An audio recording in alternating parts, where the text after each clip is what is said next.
usted había dado otra entrevista el 10 de diciembre, donde usted adelantaba esto, de lo que iba a venir. Y usted en esa entrevista señala que cuando el ministro París y la autoridad sanitaria decide pasar a fase 2 a la región metropolitana, el comité COVID-19 no fue consultado al respecto. ¿En este caso fueron consultados? Sí, en este caso la subsecretaria nos consultó cómo veíamos, cómo se podía manejar este problema, pero con la decisión bastante ya tomada de que se iba a permitir la apertura de las vacaciones. Perfecto. Por lo tanto, más bien nos concentramos en cómo podríamos controlar al máximo los riesgos si es que se va a permitir la salida. Doctora Ferrecho, respecto de la vacuna, que naturalmente es un tema tremendamente importante, no solo porque ha llegado parte de lo que ha sido la inoculación a través de la vacuna Pfizer, sino porque esta semana también se aprobó la AstraZeneca Oxford, que tiene una particularidad y es que es más fácil la logística y es más barata, tengo entendido. Pero yo quisiera que usted nos ayudara a entender en lo concreto y real, ¿cuándo diría usted que la población chilena va a estar con una inmunidad en el sentido de va a estar vacunada como para que todos digamos, ya, ok, pasamos a una etapa siguiente de inmunidad de rebaño, ¿verdad? En que nos podamos, comillas, relajar un poco más? ¿De qué plazos estamos hablando, doctora? Bueno, yo creo que tenemos que pensar en unos 6 meses, mayo, por ahí.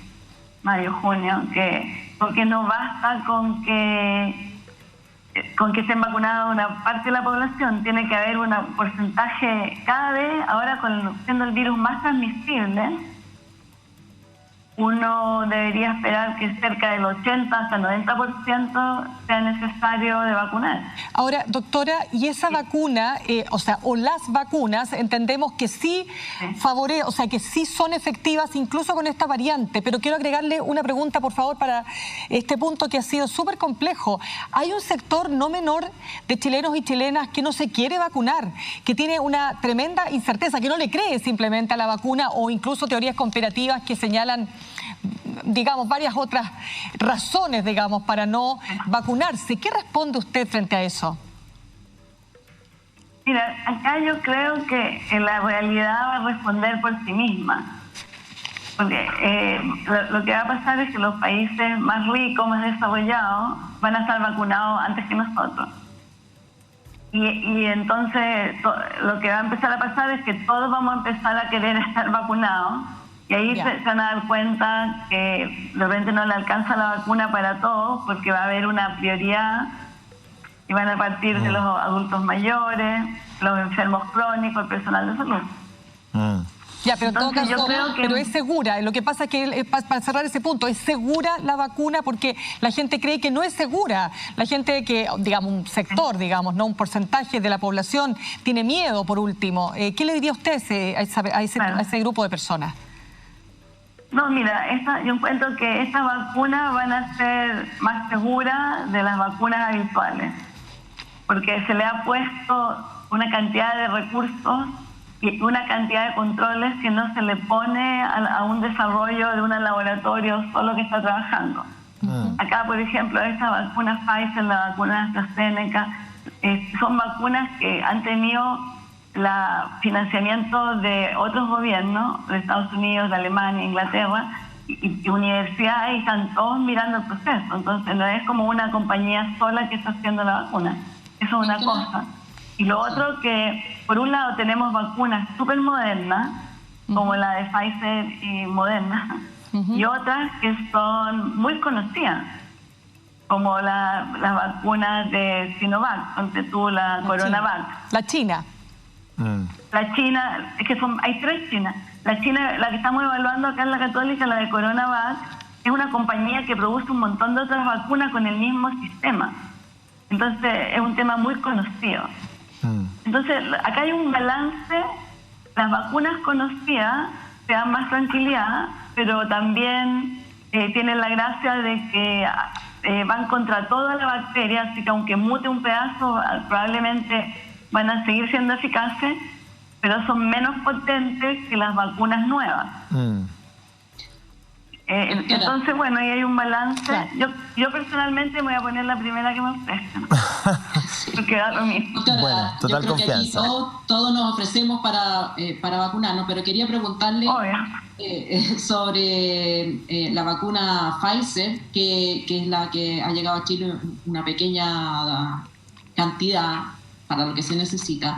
El ISP informó en estos días que no recuerdo el número, me parece que eran 10, pero 10 personas funcionarios del sistema de salud presentaron reacciones adversas y 3 de ellas tuvieron que ser hospitalizadas. Obviamente que esa información que podría ser utilizada por la gente antivacuna. ¿Qué resguardos hay que tener para vacunarse? ¿Se tomaron todos los resguardos en estos casos? ¿A qué podría deberse esta reacción adversa y cómo debemos interpretarla? Oye, lamentablemente no tengo información del detalle de lo que me estás contando. Bueno, es información del Instituto de Salud Pública, bueno, si no la tiene, pero no es información de redes, es información que apareció públicamente, incluso fue mencionada por el ministro de Salud en su informe. Voy a averiguarlo. En otro y la otra parte de mi pregunta, es ¿cuál es la fuente de su optimismo de que tengamos vacuna masivamente en mayo? En Estados Unidos, por ejemplo, se estima que recién para septiembre va a estar la población lo suficientemente vacunada, y digamos que Estados Unidos está en las primeras listas de provisión de vacunas. ¿Por qué a Chile llegaría antes en cantidad suficiente? Bueno, no es tanto el tema no es tanto que te llegue la vacuna, sino que tengas la infraestructura para colocarla y distribuirla. Claro. Y nosotros tenemos un sistema mucho mejor que los Estados Unidos. Eso sí. El sistema de vacunas chileno es de lujo. Recorre todo el país. Por ejemplo, te puedes vacunar en una posta rural. Porque ellos, si tú me das tu root, ellos saben qué vacuna te toca, si te vacunaste o no te vacunaste. Es uno de los mejores sistemas que tenemos, público y privado unidos. O sea, tú no te puedes vacunar 2 veces porque se sabe. Y entonces eso te da una garantía que apenas llegue la vacuna en Chile se va a distribuir, sobre todo si es una vacuna como la de Sinovac, que no necesita esas temperaturas, sino que los refrigeradores. Piensa que tenemos una red de bancos de vacunación en todo Chile, con cadena de frío, con todo lo necesario. Sí, pero y eso es lo que te da la garantía de que llegando la vacuna se va a poder distribuir bien. Sí, tenemos que ir a la pausa, pero Yanna, si quieres plantearle una última pregunta. Sí, es que esta capacidad instalada lujosa de inocular masivamente es conocida y es ampliamente reconocida, pero la pregunta es: esas vacunas que hemos realizado, la influenza, por ejemplo, se focalizan en grupos de riesgo, adultos mayores, por ejemplo. Tienen una cobertura del 30, 40, hasta el 50%. Con esta vacuna necesitamos el 80%. Entonces, ¿ese lujo da ese ancho? Bueno, yo lo que recuerdo es que este año llegamos a niveles cercanos al 80% con la vacuna influenza, justamente porque ¿te acuerdas que al principio se decía que podía proteger de alguna manera contra el COVID? Entonces se logró los niveles más altos históricos de vacunación. No estoy segura de la cifra, pero me suena que era como 80%. La gente va a reaccionar distinto porque esta pandemia nos tiene a todos súper cansados. Claro. Y sabiendo que viene una cepa más infectante, yo creo que queremos cualquier vacuna. Bien, pues doctora Caterina Ferrecho, muchísimas gracias por conversar con nosotros esta noche de día 3 de enero. Que tenga un excelente año y gracias por la entrevista. Buenas noches.